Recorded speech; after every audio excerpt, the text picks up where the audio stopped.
Hello, this is my 5E Science and Literacy Plan, and this was done by me, Ellie Benson, and Damon Oliver, those wonderful people. The title of this lesson is A House for Hermit Crab. So the standards for this are 3 LS2-1. Construct an argument that some animals form groups that help members survive. And also RI.3.3, describe the relationship between individuals, a series of historical events, scientific ideas is what we're dealing with here, or concepts or steps in technical procedures over the course of a text. So right there we have a life sciences standard for 3rd grade, and we also have a reading informational text standard, also 3rd grade. Some essential questions. What is symbiosis? Why do hermit crabs live in shells? And what are some examples of symbiosis? So here is our read aloud. The title of the book is A House for Hermit Crab, and we have the YouTube video with a read aloud listed here. Of course, if you are in class, you can always read this aloud to the class. You can do partner reads, you can do readers theater. There are a variety of ways to implement the reading itself in class. It depends on your students. For the purpose of teaching this over NTI, over the computer, I think a YouTube video would probably be most effective, because otherwise you're going to have to read this student to student to student.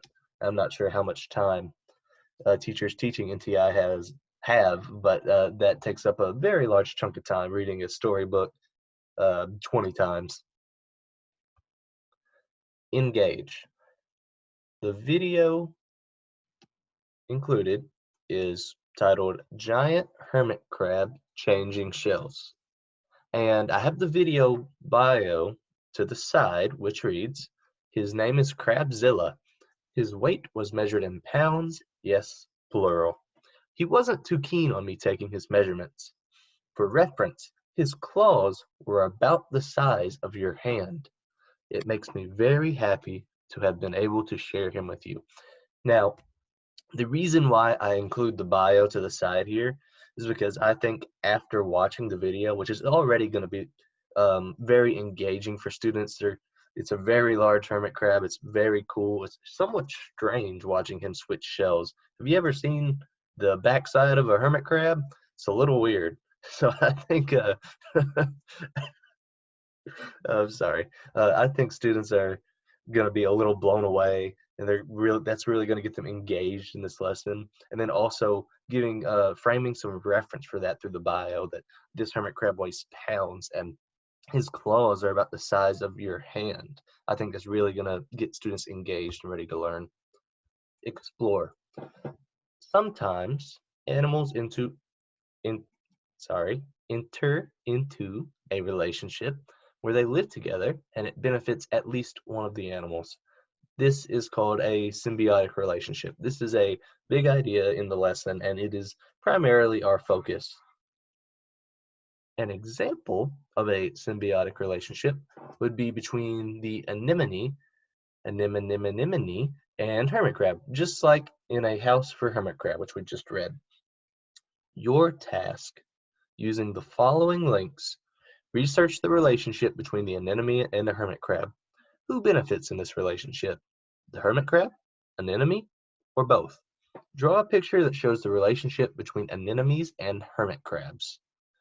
So, if we are in class, students can be put into groups and share Chromebooks or tablets, whatever your district has. But over NTI, it would probably be best to let them explore these links with parental guidance, or for the purpose of NTI, just include the text that you need from the links in the actual slideshow, depending on your students. And here are our links for exploring the content. Now we move on to explain.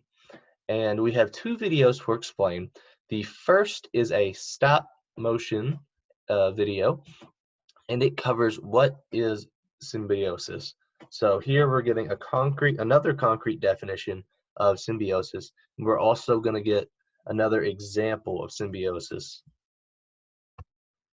In the next video, it's actually going to focus on something that we read about in the story, hermit crabs using anemones. And after we watch this video, we're going to discuss with students what kind of symbiotic relationship do you think the anemone and hermit crab are in? Parasitic, commensalistic, or mutualistic, and why? Moving on to elaborate, students will be asked about what he or she knows about symbiotic relationships. Students will discuss this in small groups about what they think. In those small groups, students will then pick out an object that was on the hermit crab's back, except for the anemone. Any of the other items that had a relationship with the hermit crab in the story that we read, other than the anemone, because we've covered the anemone somewhat thoroughly at this point. So now, with that object that they have chosen, students will then come up with a poster that explains why a symbiotic relationship would be beneficial. Students are also going to answer our 3 essential questions on their posters. So maybe giving them, okay, here are 3 questions that I want you to answer on your poster, as well as, and maybe even writing those questions on the board or having them written out on the slideshow for NTI, which you can't have them make posters on NTI. Depending on your students, maybe you could have them create a small slideshow, maybe just a slide. Maybe you assign every student a different symbiotic relationship, not just the hermit crab, but just for the sake of NTI, give them one, give them some resources to explore, and then have each student make one slide. And then you have 20 examples of symbiotic relationships. That's just an example for NTI. When we wrote this, it was intended for general classroom teaching, but for the sake of where we're at now, I'd like to also throw NTI ideas out there. Evaluate. Students will present their posters to the rest of the class, if we're in class. Students will have certain expectations that are outlined in the rubric of what he or she needs to include. As I said before, we will list on the board or slideshow, whatever, what is expected of these presentations. Students can also answer the essential questions, yes. Demonstrate their thinking. They need to give reasoning why on their poster, why they chose this symbiotic relationship, why it is the type of relationship it is. Is it parasitic? Is it mutualistic? Classmates are allowed to ask anything about the poster. Of course, we want to engage discussion.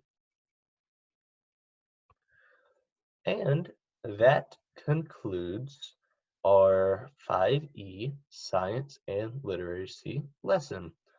I threw out some ideas for NTI, just to do it, just for fun. I think it's important to try and stay relevant, and as crazy as times are, I don't know, maybe thinking about NTI now is a good idea to try and prepare for the future. Hopefully, I won't ever have to teach NTI. Hopefully, this is one and done in our lifetimes, and we won't ever have to deal with this again. But going ahead and brainstorming ideas to teach NTI right now is probably a good idea. Anyways, thank you very much for listening.